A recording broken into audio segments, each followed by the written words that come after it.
Here's the reality. Uh, we all go outside and we all have sun exposure.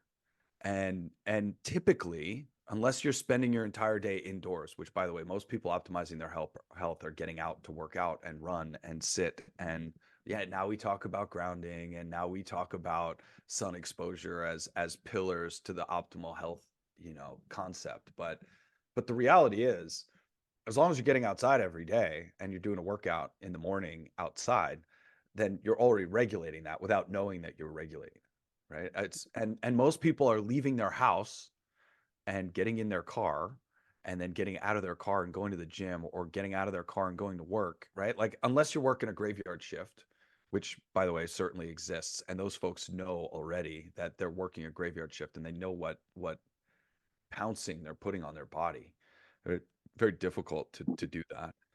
We know when we stay up all night what that does to our bodies, let alone people who work that shift or work a daytime shift and a nighttime shift. I think the reality is, most people that are respecting that schedule for optimal human performance, most people that are not entrepreneurs like us, that are overachievers, that are working into the late hours, like I know you're pushing and burning the candle at both ends down there in Tulum. When we have these opportunities, um, we know when we start to get tired. And look, yesterday was an 18-hour day for me. I started at 7:30 in the morning at the Win, and I finished at 12:30 or something like that, 11:30, 12:30 at night with my last email. Coming home after being on set for 12 hours, and then a 3.5 hour dinner with a bunch of awesome people, and then coming back here to know that I get to kiss EPX, say hello, and I've got to attack my email and get caught up from the day because I missed an entire day. And there were stimulants involved. I had sugar, chocolate, and coffee at 4:30 p.m. And that gave me the energy that I needed to have the wherewithal to do what I needed to do into the evening hours last night. Even though I know all of this, now I might say, okay, I know what I'm doing. I know what's happening here. Now I need to start exposing my body to a regular schedule. By the way, Art of the Wild is this weekend in Vegas. I know it's literally 7 p.m. to 7 a.m. I know, and it's my wife's birthday.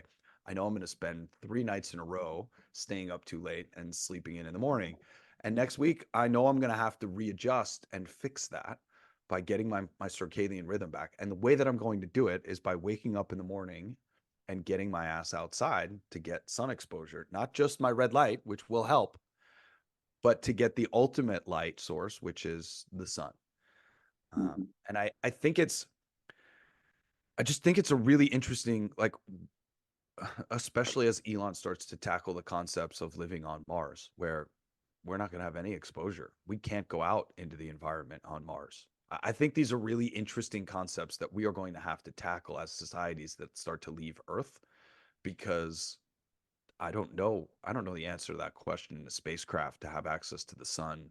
I'm sure those are protected windows. I have no idea what that looks like. But like, even here on Earth, the best thing to do is to get out and get sun exposure and get skin, get the sun, which you now see because I raised the blinds, on your skin, but not through a window. By actually going outside and getting the sun directly on your skin is what you need, unfiltered.